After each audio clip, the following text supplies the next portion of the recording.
Hello there, and welcome back to Jones and Melbourne. Let's talk a bit more about AI, as promised. There is apparently a very normal interaction between a daughter and mother on a phone, but it's all AI generated. Let's show you.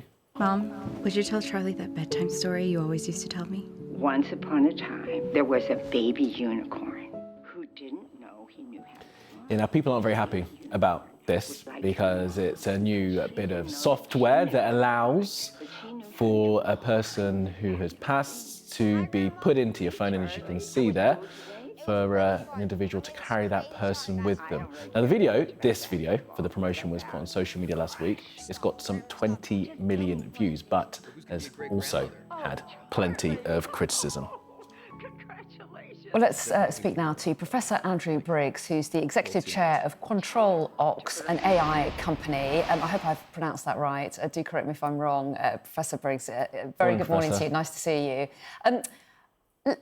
Let's come on to that particular AI tool in a moment. First of all, I just want to get your general view on AI, because we've been talking a little bit this morning about whether or not we are over-reliant on it, or whether we're not looking enough at AI, because it could be the future for us. What's your take, first of all?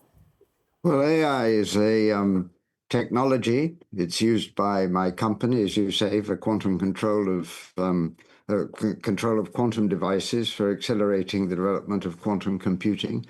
It's used for all sorts of other things, many of them hugely beneficial. I mean, it's very good at screening radiographs better than humans can, faster than humans can, releasing humans for more challenging and creative and demanding jobs.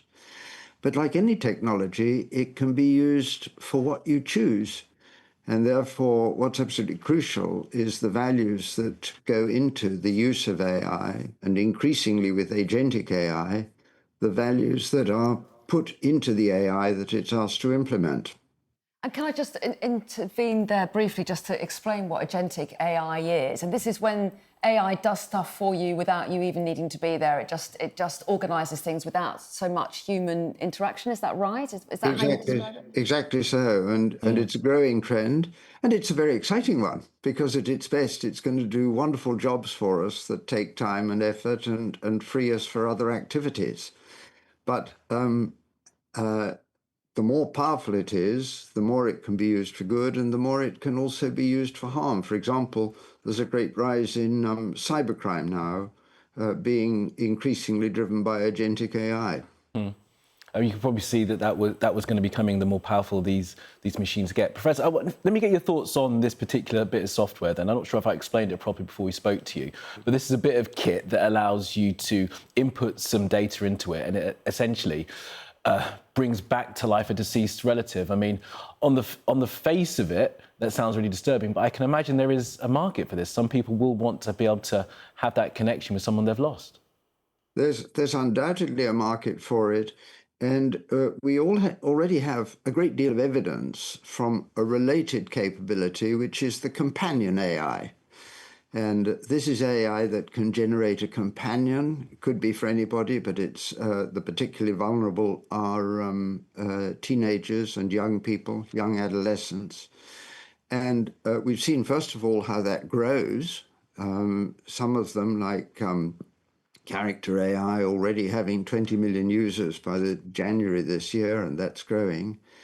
And we've also seen the terrible harm that it can do.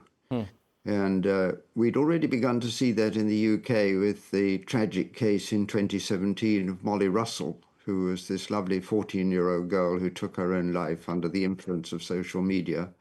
And only this weekend, in an interview with The Guardian, her father, Ian Russell, has bemoaned the slowness and failure of Ofcom to bring safety for people of Molly Russell's age and situation. He's calling for a replacement of the leadership of Ofcom because of the harm that's done and because of the difficulty in regulating.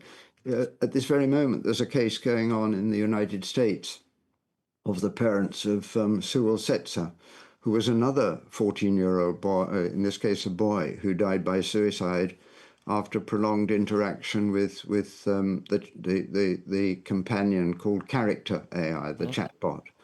So we've seen the terrible harm that can be done there. How do we learn the lessons of that for these grief bots? Yeah, so many questions, Professor Briggs, and I guess as well, real challenges for authorities, making sure that regulation keeps up with this very fast-changing trend. But we really appreciate your thoughts this morning and getting up so early for us on a Sunday morning. We really appreciate it. Thank you. Thanks, Professor. Thanks for being with us. Thank you. Goodbye.